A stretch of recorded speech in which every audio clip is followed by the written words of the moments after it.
happening, everybody? Welcome back. We got some pickups, a little bit of variety for sure.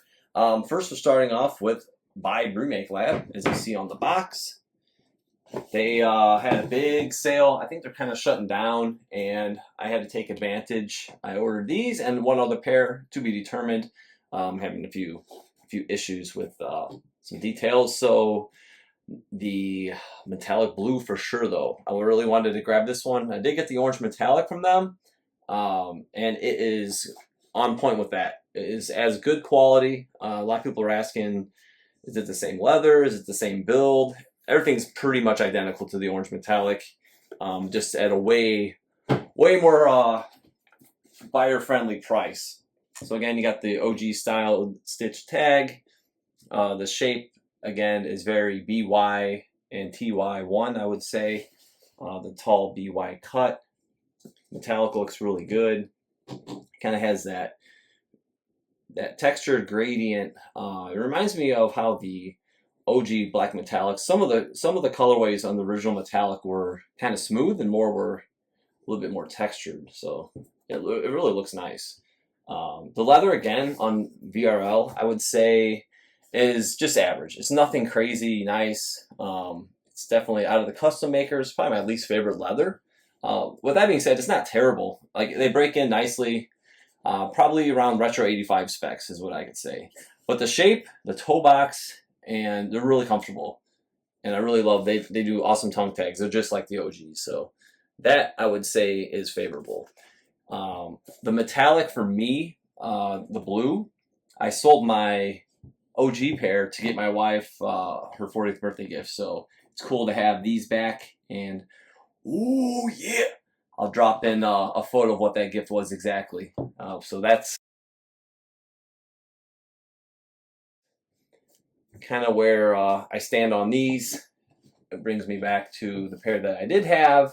Obviously, this is not the original, but it is a very solid shoe for a decent price. Moving on, so we have a trio of pickups. We're going to take two, and then we're going to cut. But on to number two. Shout out to my guy, Timmy. He sent these over to me. Beautiful Maestro PE, white, black, and purple. Worn by Ken Norman of the Waka Waka Milwaukee Bucks.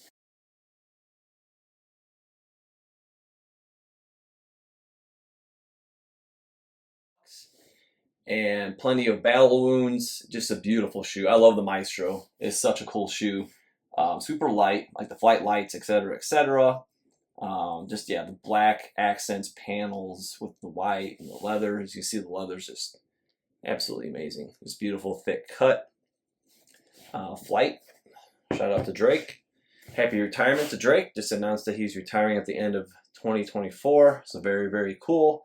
Kudos. Many thanks to him over the years of his dedication to Nike and all the stuff he's done. And these are a size 14, 11, 12, 92. Actually, I read that wrong. It's 1, 12, 92. Sorry about that. This is the PE, and it has no insole. So sometimes you saw the players, they would have orthotic insoles, also signed by Ken Norman, which is pretty cool.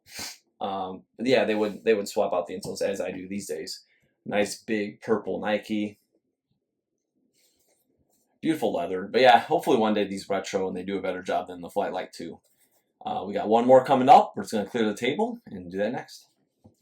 All right, here is pickup number 3 of recent. So we do have another video. Stay tuned for another trio of pickups as we do many sneakers around the holidays, and I start saving up and just kind of unveil them all for Christmas. It's kind of fun. But yes, this completes a set that I have been trying to complete, an MJ size 13. So this is the white, black, and dark powder blue, the Air Jordan 9. Somebody actually wrote it right there too. Made in Taiwan. So with the box, as you guys can see on the inside of the box, has the black plastic. That's what it came with. We'll just drop this right here. And without further ado, let's take a sneak peek, or maybe just the full side shot right here. This is it, finally. The one colorway that has been eluding me, and I'm really, really excited to get a dead stock pair and in MJ size.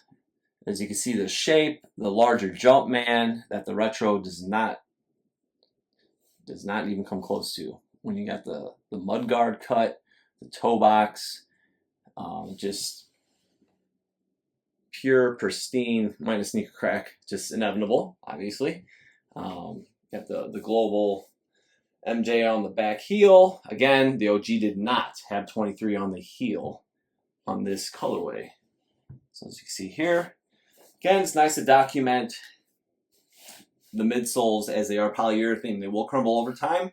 I do not sole swap unless it's absolutely needed and they turn to dust. So these are pretty solid. I can move them around. They're not falling apart. But yeah, just check out that leather. Love the white on blue on black going up the tongue. You see that blue edge of the leather. It's just gorgeous, buttery. It's kind of oxidized, like the mudguard parts oxidized slightly. Pull tabs black, and here we have the Air Jordan. It's got kind of a sheen to it. Let's turn it around and we'll peep the tongue tags as well. Very carefully pulling this back. Made in Taiwan. Very small text.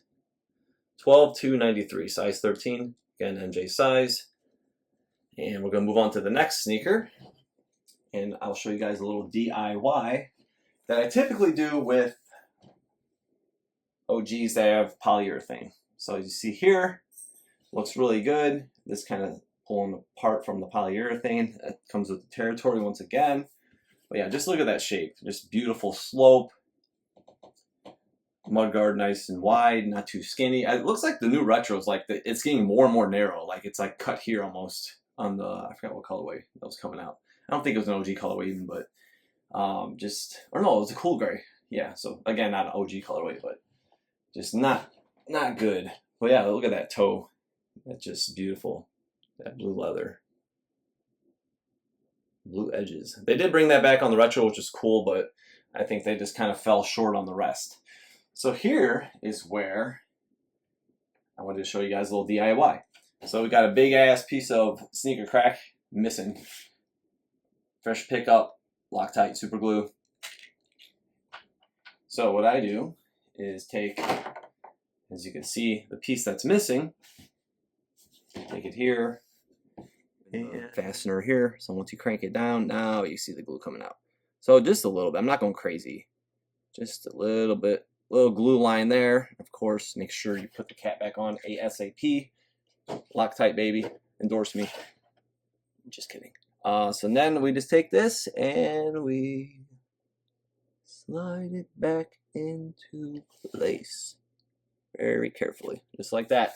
Who would have known that sneaker crack existed? I mean, sure it exists, but sometimes it is slightly repairable. So there you go. Just let it sit for a few minutes. That's going to bond. Sometimes it bonds better than other times. I'll give you guys this tip because it usually does well along the side of the midsole. Say this piece was to fall out, I could do that. But sometimes when you have certain models and the heel starts falling off, if it's like angled like the Jordan 4, for example, it won't bond as well. So you got to really use a lot of glue. But again, if you're going to have them sole swapped, it's not going to affect that later. You can definitely have that cleaned off because it's just literally dried polyurethane on both ends that you're putting super glue on just to kind of hold everything together. But yeah, hopefully you guys enjoyed this pickup video. We have a beautiful pair of Jordan 9s, dead stock powder blue. Let's do a quick drop down of the outsole. There it is. So just a quick peek of that. Again, this is polyurethane too, so that does crumble. But it is cool to just like, again, get this in 4K and kind of document the original midsole and condition currently in 2024. But that will just about do it for the video. Don't forget to like, subscribe, follow me on Instagram at OG or Bust, and don't go far. We will be back very, very soon.